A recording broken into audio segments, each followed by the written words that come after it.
I stood there in the kitchen, my hands gripping the edge of the counter so tight my knuckles turned white. Meanwhile, Helen sat at the table, calm as ever, sipping her tea as if nothing was wrong. She didn't even look up when she said it, just dropped the bomb like it was nothing. By the way, Sophia's wedding is family only. She thinks it'll be less awkward if you don't attend. My stomach twisted, and I felt the air get sucked out of the room. Less awkward for who? I'd been there for every single moment of that girl's life. Every scraped knee, every late-night fever when I sat by her bed with a cold cloth, every ballet class I paid for, even when money was tight. Every breakup I talked her through when she thought the world was ending. And now, my own daughter's wedding? The day I'd dreamed about since she was little. The day I'd pictured myself walking her down the aisle, and I wasn't even on the list. "I'm her father," I said, my voice coming out low and shaky, like I was trying to convince myself it was still true. Helen just shrugged, her eyes still on her tea. "You're overreacting. It's just a wedding." Just a wedding? My daughter's wedding? The words hit me like a punch. I wanted to yell, to flip the table, to make her feel how deep that cut me. But I didn't. I swallowed it down like I always do and stared at her, waiting for something, anything that showed she cared. Nothing came. She took another sip, and that was it. I turned away, my chest tight, and walked to the living room. My laptop was sitting there on the couch, and before I knew it, I was typing Santorini. A week-long trip, far away from this house, from Helen's shrugs, from the sting of being erased by my own kid. I didn't tell Helen what I was doing. She didn't deserve to know. I just booked the flight, the villa, the whole thing, my fingers moving fast like I was racing to get out before I broke down. When it was done, I leaned back and let out a long breath. I wasn't going to argue. I wasn't going to beg to be included. If they didn't want me there, fine. I'd go where I could breathe again. The next morning, I packed a bag. Nothing fancy, just some shirts, shorts, my old sandals, and left a note on the counter. "Gone for a week. Don't call unless it's an emergency." I didn't even look back when I shut the door. The drive to the airport felt like shedding a weight I'd been carrying for years. I kept replaying Helen's words in my head, "less awkward." And every time, it made my jaw clench. How could it be awkward to have me there? I raised Sophia. I was the one who stayed up all night building that dollhouse she wanted for Christmas when she was 6. The one who drove her to every recital. The one who told her she was enough when some jerk broke her heart in high school. And now what? I was the outsider. By the time I boarded the plane, I was done thinking about it. The hum of the engines drowned out the noise in my head, and I stared out the window as the ground fell away. Santorini was waiting. Blue water, white houses, a place where I could be something other than the guy who wasn't good enough for his own family. I didn't know what I'd find there, but I knew one thing.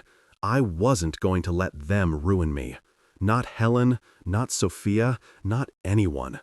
I'd spent too long being the one who held it all together while they took me for granted. As the plane climbed higher, I felt something shift inside me. Not peace, not yet, but a spark of something new. I wasn't on their list, but I was still here, and I was going to figure out what that meant, one day at a time, starting with that first step off the plane into a world that didn't know how bad I was hurting.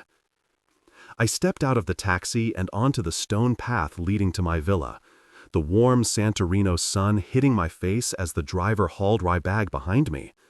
The Aegean stretched out below, sparkling like it was showing off just for me, and the whitewashed walls of the cliffside glowed against the blue sky. I could smell the salt in the air, mixed with something sweet, maybe flowers, maybe just freedom. The man at the check-in desk handed me a key and a glass of champagne, smiling like he knew I needed it. I took it, nodded, and walked to my room, pushing open the door to a view that stopped me cold. Floor-to-ceiling windows framed the ocean, and a little balcony hung right over the edge of the cliff. I dropped my bag and stepped outside, the breeze tugging at my shirt. Back home, Sophia was probably fussing over centerpieces, those fancy ones Helen kept texting her about, the ones I'd overheard them planning months ago when I was still part of their world. Helen was likely posing for selfies at the bridal shower, flashing that smile she perfected over years of making everything about her. And me? I was here, 1,000 miles away, with nothing but the sound of waves and the cold fizz of champagne in my hand. I kicked off my shoes, propped my feet up on the balcony railing, and stared out at the water. It was quiet, quieter than my life had been in years. No arguments, no demands, no one asking me to fix something or pay for something, or just shut up and take it. I pulled out my phone, snapped a picture of my bare feet against the endless blue, and posted it online, with the caption, "Silence looks good on me." I didn't think much of it, just a little jab maybe, or just a way to mark the moment. Within minutes, my cousin Mark popped up in the comments with a string of laughing emojis and a "living your best life, huh?" My sister Laura messaged me almost right away. "Wait, weren't you supposed to be at the wedding?" I didn't answer her, not yet. I wasn't ready to explain how I'd been cut out, how my own daughter decided I didn't belong at the biggest day of her life. Helen and Sophia? Nothing from them. No texts, no calls, no likes on the photo. I waited a bit, sipping my drink, watching the screen, half expecting something, "Where are you?" or even a "Hope you're okay." But the silence from them was louder than the sea. I set the phone down and leaned back in the chair, letting the sun warm my face. Good, good. Let them keep their silence. I didn't need it. I waved at a waiter passing by and ordered another drink, something stronger this time, a whiskey on the rocks.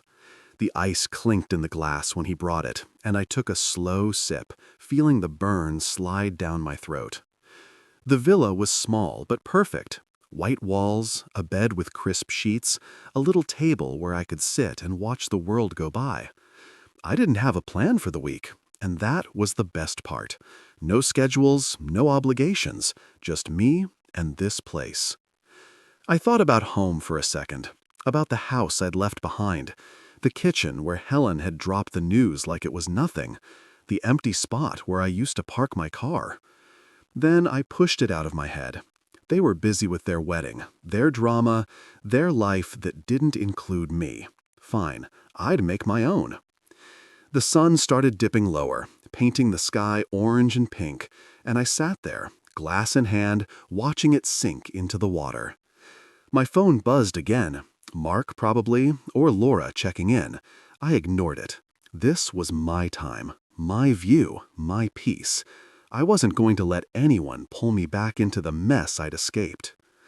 The whiskey was smooth, the breeze was cool, and for the first time in a long time, I didn't feel like I had to be anything for anybody. I was 3 days into my Santorini escape, sprawled out on a cushioned lounger by the villa's infinity pool, when the peace started to crack. The sun was high, the sky clear, and I'd just settled in with a cold beer, the condensation dripping onto my hand as I watched the water shimmer below. Everything was perfect, the kind of quiet I hadn't felt in years, the kind that let me breathe without someone needing something from me. Then my phone buzzed. I glanced at it, expecting maybe a text from Laura or another dumb joke from Mark. It was Mark, all right, but the message wasn't funny. "Call me ASAP. You're not going to believe this." My stomach tightened a little, but I brushed it off. Whatever it was, it could wait. I took a sip of my beer and leaned back, closing my eyes against the glare. Then it buzzed again. 3 missed calls from Helen, one after another, lighting up the screen like a warning. Before I could even process that, Sophia's name popped up with a call. I let it ring out, watching the seconds tick by until it stopped. Then Helen again, twice more. My phone was turning into a war zone, and I just sat there, staring at it. the beer suddenly tasting flat in my mouth. What the hell was going on? I didn't want to know, not yet. Not when I'd finally found a corner of the world that didn't feel like it was crushing me. I muted the thing, flipped it face down on the table, and rolled over on the lounger, trying to get back to that calm I'd had 5 minutes ago. The pool water lapped gently against the edge, and I focused on that, on the breeze brushing my skin, on the distant hum of a boat somewhere out at sea.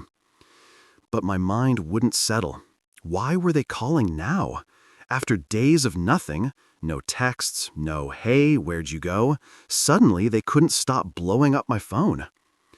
I picked it up again just to check, and saw the notifications piling up. Voicemails from Helen, a text from Sophia that just said, "Dad?" with a question mark. Even a missed call from my brother-in-law, David, who never calls unless he's drunk or in trouble. It was like they'd all remembered I existed at the exact same moment, and I didn't know if I should feel angry or smug or just tired. I set the phone back down, harder this time, and grabbed my beer, finishing it in one long gulp. If I wasn't important enough to be at Sophia's wedding, why should they be important enough to ruin my day? I'd spent years being the guy who picked up the phone, who dropped everything to fix their messes. Helen's fights, Sophia's crises, David's dumb decisions. Not this time. I waved at the waiter walking by and ordered another beer, my voice steady even though my chest felt tight. He brought it quick and I cracked it open, the hiss cutting through the quiet. I took a sip and stared out at the horizon, trying to push the buzzing out of my head. They'd made their choice when they left me off the list. Helen with her shrugs, Sophia with her silence. They didn't get to decide now that I mattered. I pictured them back home, probably scrambling after something went wrong, thinking good old Dad would come swooping in like always. Maybe the flowers didn't show up, or the cake was late, or someone said something stupid at the rehearsal dinner. Whatever it wasn't my problem. I leaned back, the sun warming my face, and let my mind wander to simpler things. The taste of the beer, the way the water looked like glass, the fact that I didn't have to be anywhere or do anything. My phone buzzed again, vibrating against the table, but I didn't even flinch. Let it ring. Let them leave their frantic messages. I wasn't their safety net anymore. I woke up to the soft sound of waves crashing below my villa, the morning sun sneaking through the curtains and warming the room. It was day 4 in Santorini, and I'd started to feel like a different man, lighter, like I'd left more than just a suitcase behind. I stretched, rolled out of bed, and padded barefoot to the balcony, coffee in hand, letting the sea air wake me up properly. My phone had been off since yesterday's barrage of calls, and I wasn't in a hurry to turn it back on. Whatever mess was waiting for me could stay there. I was halfway through my coffee, watching a fishing boat bob on the horizon, when I finally caved and powered it up. Just to check the time, I told myself. The screen lit up with notifications, but one stood out. A long text from Sophia, sent at 3 a.m. her time. "Dad, please call me. I messed up." That was it. No details, no explanation.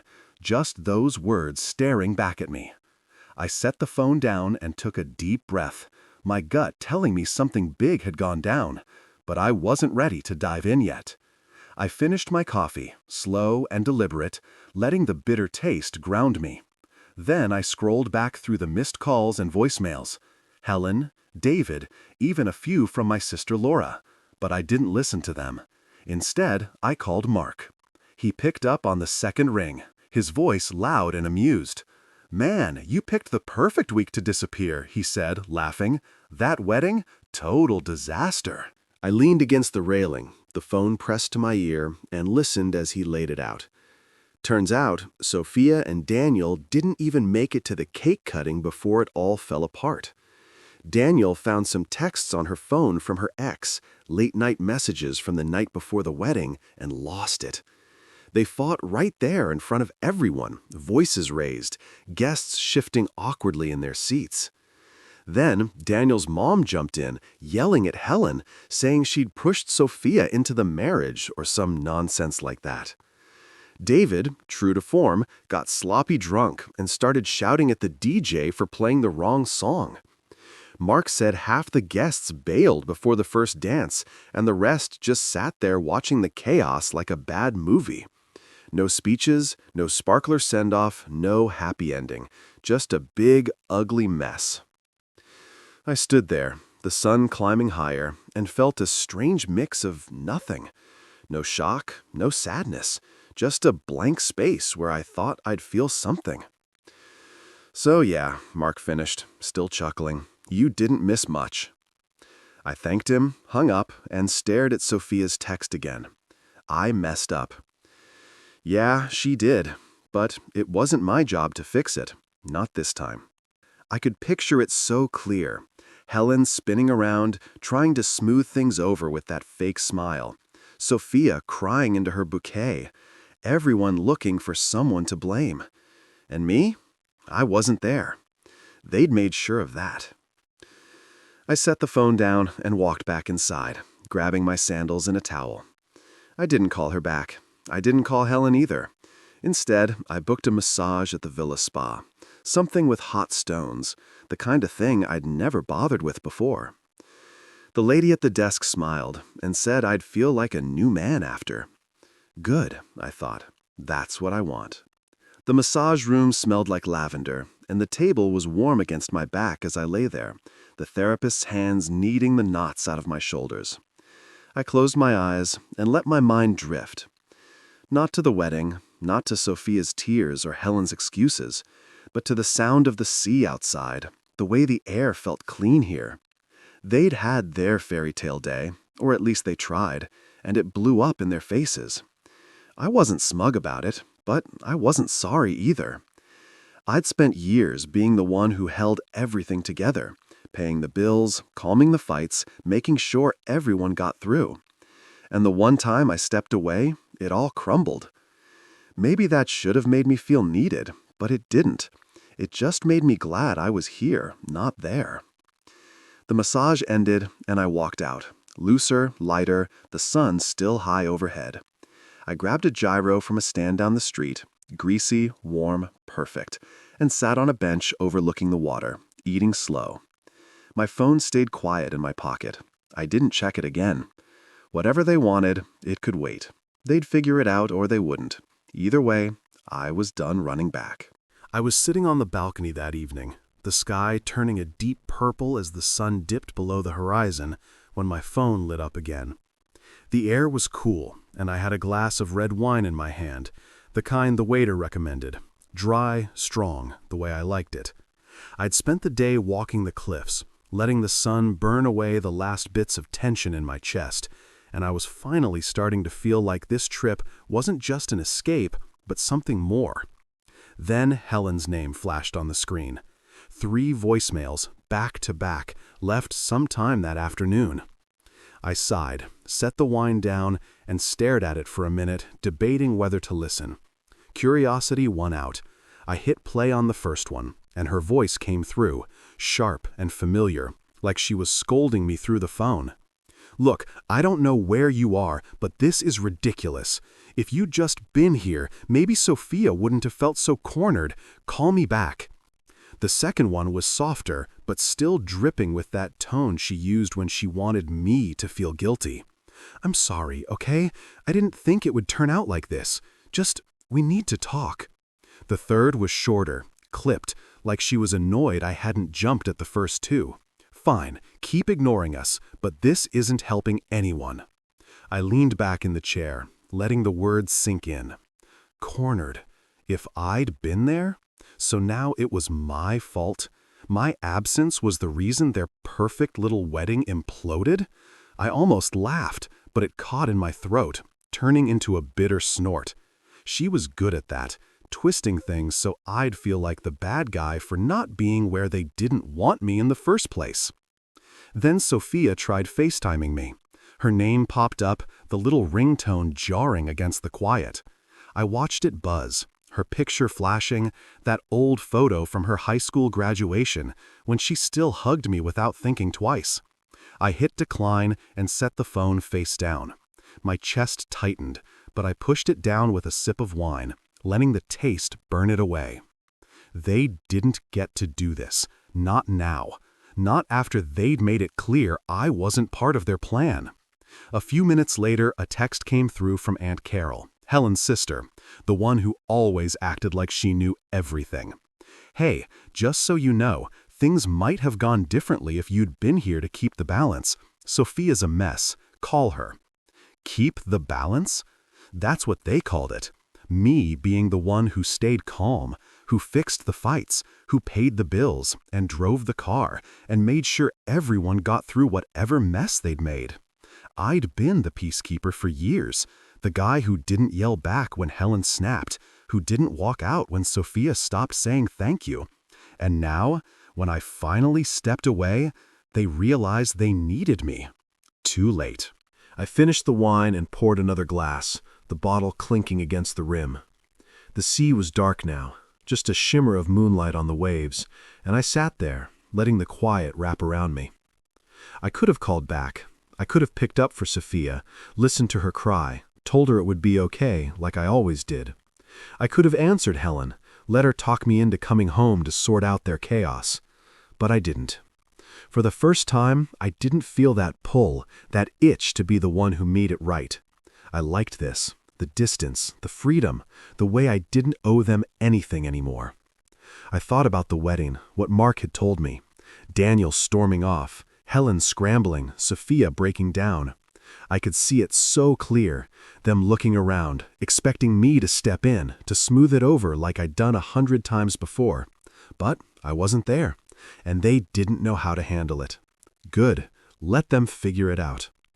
I stood up, stretched, and walked back inside, leaving the phone on the table. The villa was cool and quiet, the bed waiting with its crisp white sheets.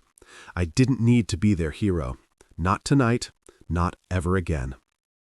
I was sitting at a little seaside restaurant that night, the kind with wobbly wooden tables and lanterns flickering in the breeze, when my phone rang.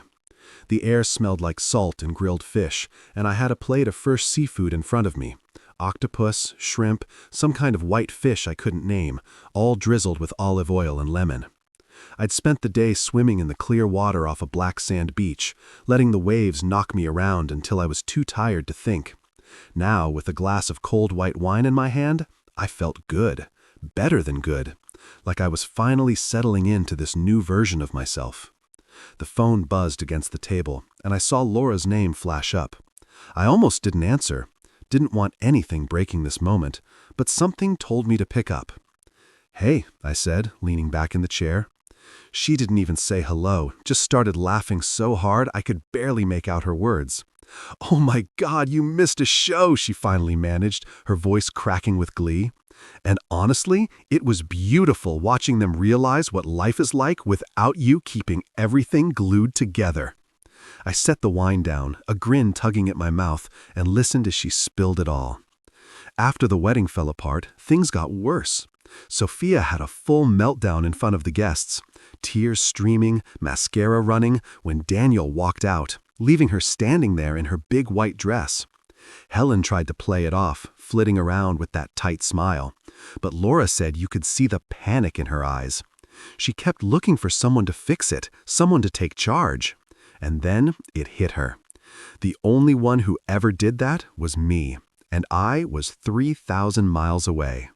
Laura cackled through the phone, painting the picture, David slurring insults at the bartender, and Carol whispering loud enough for everyone to hear that it was Helen's fault, the DJ packing up early because no one was dancing.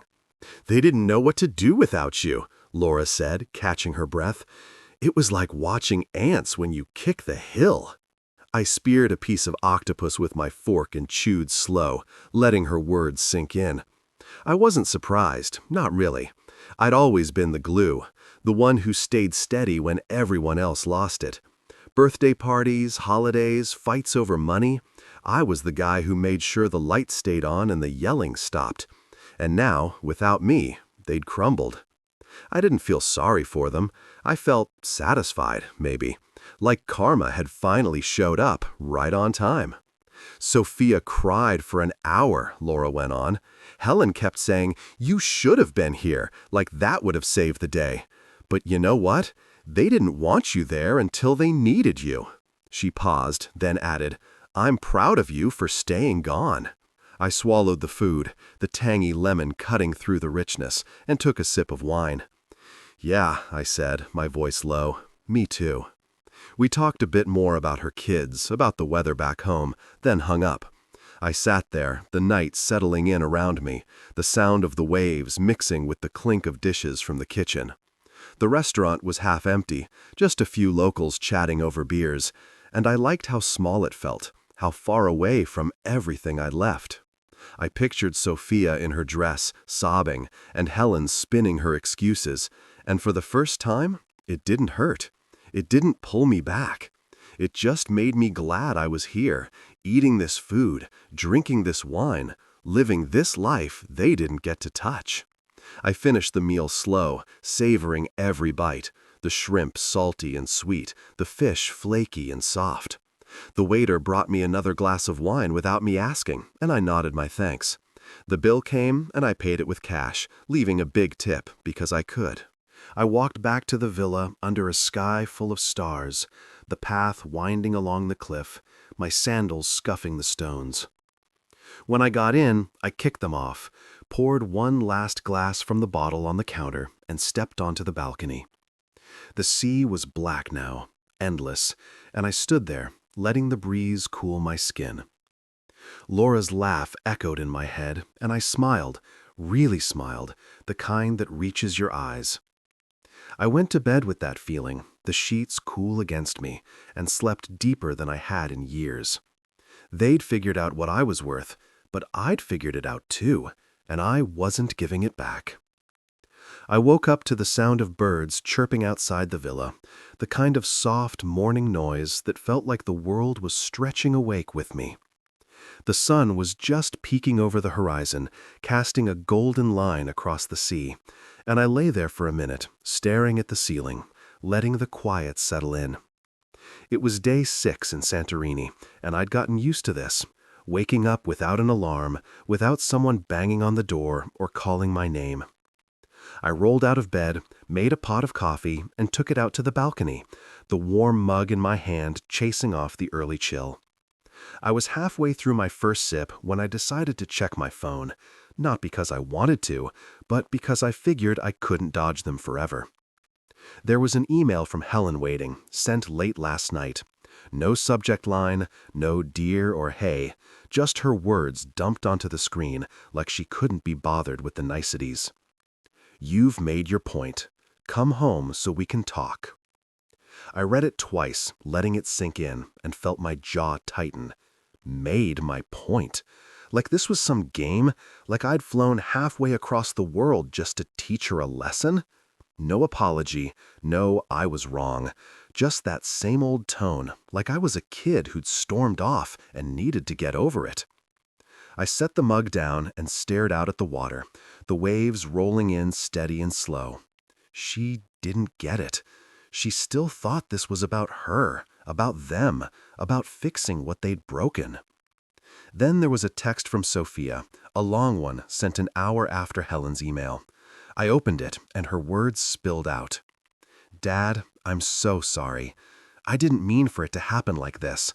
I let Mom and Daniel's family talk me into the family-only thing, and I was stupid. I should have fought for you to be there. Please call me. I hate this." I read it again, slower this time, and felt a flicker of something. Maybe guilt, maybe sadness, but it faded quick. She was sorry now, sure, after the wedding crashed and burned, after she realized she couldn't handle the fallout without me. But where was that sorry when she was making the list? When she let Helen shrug me off like I didn't matter? I didn't text back. I didn't call. I typed a reply to Helen instead, short and sharp. Extended my stay. I hit send, turned the phone off, and leaned back in the chair, the coffee still warm in my hands. Let them sit with that. Let them stew in the silence they'd handed me first. I woke up early again, the Santorini sun slipping through the shutters, painting stripes of light across the floor. It was my 7th day here, And I'd started to love these quiet mornings. Coffee brewing, the sea whispering outside, no one pulling me out of bed with a problem to solve. I took my mug and stepped onto the balcony, the air still cool from the night, and sat there, letting the warmth of the cup seep into my hands. The view was the same as always, blue water, white cliffs, but it felt different today, like I was seeing it clearer. Maybe because I was starting to see myself clearer too. I sipped the coffee, slow and steady, and let my mind wander, not to Helen's emails or Sophia's texts, but further back, to all the years I'd spent fading into the background of their lives. It hit me as I sat there, the waves crashing below, how long I'd been invisible. I thought about my birthdays, how they'd forget until the last minute. Helen tossing me a card she grabbed from the gas station, Sophia saying, "Oh yeah, happy birthday, Dad," like it was an afterthought. I remembered the way they'd introduce me at events. "This is just Dad," like I was a piece of furniture, something you don't notice until it's gone. Helen had a way of filling every room, her laugh loud, her stories big, and Sophia picked it up young, learning to shine while I stood behind them, quiet, steady, paying the bills. I'd driven across town more times than I could count, picking Sophia up from dance when it rained, fixing Helen's car when it broke down, hauling boxes when they decided to redecorate on a whim. I'd paid for it all too. Ballet shoes, prom dresses, that fancy dinner when Sophia graduated, the one where they thanked the waiter more than me. And the chaos. God, the chaos. Every fight they had, every time Helen stormed out or Sophia slammed her door, I was the one who calmed it down, who talked them back to normal, who made sure the house didn't fall apart. They'd laugh about it later. "Oh, Dad's so boring, always so serious." And I'd smile, thinking that's just how it was. I leaned back in the chair, the coffee going cold, and stared out at the sea. Boring. That's what they called it. Me keeping everything together, me making sure they had what they needed. I'd been the backdrop to their lives, the guy who held the frame so they could paint whatever picture they wanted. And what did I get? A shrug. A less awkward excuse. A guest list with my name scratched off. I set the mug down and stood up, walking to the edge of the balcony, the stone rough under my hands. I thought about the wedding, how they planned it without me, how they laughed and posed and never once asked what I thought. I'd imagined that day for years, walking Sophia down the aisle, giving a toast, feeling like I mattered. But they didn't see it that way. They saw me as the guy who'd show up anyway, who'd fix it if it went wrong, who'd take the hit and keep quiet. Not anymore. I woke up to the sound of the sea again, gentle and steady, like it was calling me out of bed. It was my 8th day in Santorini, and I felt different, like the weight I'd carried for years was finally starting to lift. Not all at once, but piece by piece. I made coffee, same as always, and took it to the balcony. The morning sun was soft on my face. The air smelled clean and salty, and I sipped slow, letting the warmth wake me up. Today felt open, like I could do anything, and I decided to head to the beach, somewhere quiet, away from the crowds. I grabbed a towel, my sandals, and a bottle of water, then walked down the winding path from the villa, the stone smooth under my feet. The beach was small, tucked between cliffs with dark sand that glittered in the light. Hardly anyone was there, just a few locals and a woman sitting alone near the water, reading a book. I dropped my stuff, kicked off my shoes, and waded into the waves, cool against my legs. I swam for a while, letting the current tug at me, feeling strong and free in a way I hadn't in years. When I came back to shore, dripping and salty, the woman looked up from her book and smiled. A small, easy smile, like we'd already met. "Good swim?" she asked, her voice warm, accented with something I couldn't place. "Yeah," I said, grabbing my towel. "Best part of the day so far." She laughed, and we started talking. Nothing big, just simple stuff about the island, the water, the way the sun hit the cliffs. Her name was Serena, a widow traveling alone, and she had this calm about her, like she'd seen enough to know what mattered. We sat there on the sand, the waves lapping close, and swapped stories. She told me about raising her son, how he'd moved off to university and left her with an empty house. I told her about Sophia. Not the wedding, not yet, just the early days, the recitals and the late-night talks. We both knew what it was like to pour everything into a kid and then watch them build a life without you. There was no pressure in it, no need to impress, just two people sharing a moment. The sun climbed higher, and we decided to grab a drink at a little shack up the beach. We ordered wine, white and crisp, and sat at a rickety table, the sea stretching out in front of us. She laughed at my dumb jokes, and I liked how her eyes crinkled when she did. We talked more about how exhausting it is to always be the responsible one, how you can love someone and still need to let go. I didn't tell her about the guest list or Helen's emails, but I didn't have to. She got it. The quiet ache of being left behind, the relief of finding your own space. The afternoon slipped away, easy and slow, and as the sun started to dip, we walked back to the water, wine glasses in hand, and stood there barefoot in the shallows, watching the sky turn orange and pink, then purple. Neither of us said much, just let the silence sit between us, comfortable, real. For the first time in forever, I wasn't waiting for someone to need me, wasn't aching to be seen. I was just there, with her, with the sea, and it was enough. When it got dark, we said goodnight. No promises, no plans, just a nod and a smile. I walked back to the villa alone, the night air cool against my skin, feeling lighter than I had in days. I poured one last glass of wine and stepped onto the balcony, the stars bright overhead. I pulled out my phone, snapped a picture of myself, sunglasses on, wine in hand, the ocean dark behind me, and posted it with a caption. Turns out, overreacting feels like peace. I didn't check for likes or messages, just set the phone down and leaned against the railing. Serena's laugh echoed in my head, and I smiled, sipping slow. This was what I'd been missing. Not the big moments, not the thank yous I never got, but this, a day that was mine, a memory I didn't have to fight for. I wasn't sorry for leaving, wasn't sorry for staying. I woke up on my last day in Santorini with the sun already high, streaming through the villa's windows like it was urging me to get moving. I'd slept hard, deep, the kind of sleep that leaves you feeling new. My flight home was that night, and I could have spent the day packing, worrying about what I'd find when I got back. But I didn't.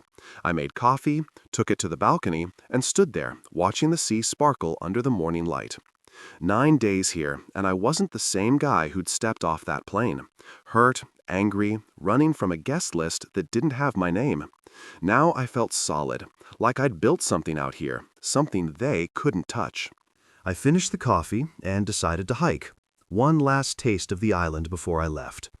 I grabbed my sandals, a bottle of water, and headed out, following a trail along the cliffs. The path was rough, winding up through rocks and scrubby bushes, the sun hot on my back.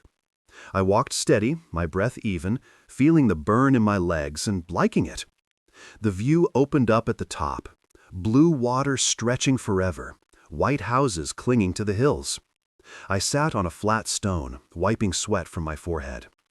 My phone buzzed in my pocket, and I pulled it out. Sophia again. Another missed call, the third that week.